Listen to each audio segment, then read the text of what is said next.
રાજકોટ બાર કાઉન્સિલની પ્રતિષ્ઠિત ચૂંટણીમાં દિલીપ પટેલે સતત ચોથી વખત જ્વલંત વિજય હાંસલ કરીને અનોખો ઇતિહાસ રચ્યો છે.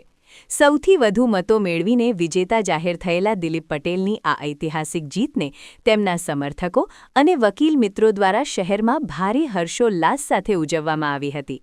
ઢોલ નગારાના તાલે, પરંપરાગત સાફા પહેરીને અને ફટાકડા ફોડીને ટેકેદારોએ આ ભવ્ય વિજયને વધાવી લીધો હતો, જે વકીલ આલમમાં તેમની અતૂટ લોકપ્રિયતા અને તેમના નેતૃત્વ પ્રત્યેના વિશ્વાસને ઉજાગર કરે છે.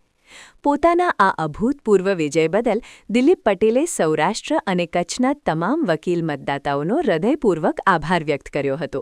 તેમણે આ તકે પોતાની વર્ષો જૂની અને સૌથી મહત્વપૂર્ણ માંગણીનો પુનરોચ્ચાર કરતા જણાવ્યું હતું કે સૌરાષ્ટ્ર કચ્છની જનતા અને કાનૂની વ્યવસાયિકોના હિતમાં રાજકોટ ખાતે હાઈકોર્ટની ખંડપીઠ બેન્ચની સ્થાપના થવી અત્યંત આવશ્યક છે. આ લાંબા સમયથી પડતર માંગણીને સંતોષવા માટે તેઓ કેન્દ્ર અને રાજ્ય સરકાર સમક્ષ સક્રિય રજૂઆતો ચાલુ રાખશે તેવી કટિબદ્ધતા તેમણે દર્શાવી હતી. આગામી સમયની પોતાની કાર્યયોજના અંગે વાત કરતા વિજેતા ઉમેદવાર દિલીપ પટેલે દૃઢ વિશ્વાસ વ્યક્ત કર્યો હતો કે દેશના વડાપ્રધાન નરેન્દ્ર મોદી રાજકોટને હાઈકોર્ટની ખંડપીઠની ભેટ ચોક્કસ આપશે.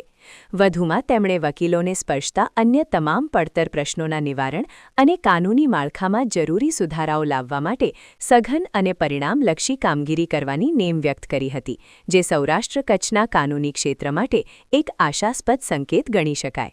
આજે બાર કાઉન્સિલની અંદર ચોથી વખત સૌથી વધુ મત લઈ અને હું વિજેતા બનેલો છું અને આખા સૌરાષ્ટ્રનું અને કચ્છનું પ્રતિનિધિત્વ કરું છું અને અણઉકેલ પ્રશ્નો અને વકીલોની લોકચાહના પણ મેં ખૂબ મેળવેલ છે.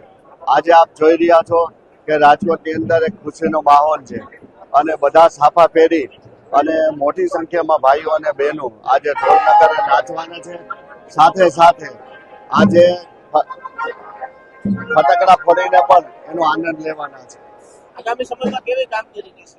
આગામી સમયની અંદર ખાસ તો એક આખા સૌરાષ્ટ્ર અને કચ્છને એક સળગતો પ્રશ્ન છે કે હાઈકોર્ટ બેન્ચ અને હાઈકોર્ટ બેન્ચની અંદર જે અધૂરી અમારી રહી ગઈ છે એ અધૂરી અમારે પૂરી ચાલુ કરશું અને હાઈકોર્ટ બેન્ચ લઈને જ જંપીશું. અને મને ખાતરી છે કે નરેન્દ્રભાઈ મોદી પણ રાજકોટથી જીતાતા અને મોદી સાહેબ રાજકોટ બેન્ચને હાઈકોર્ટ બેન્ચ આપશે જ.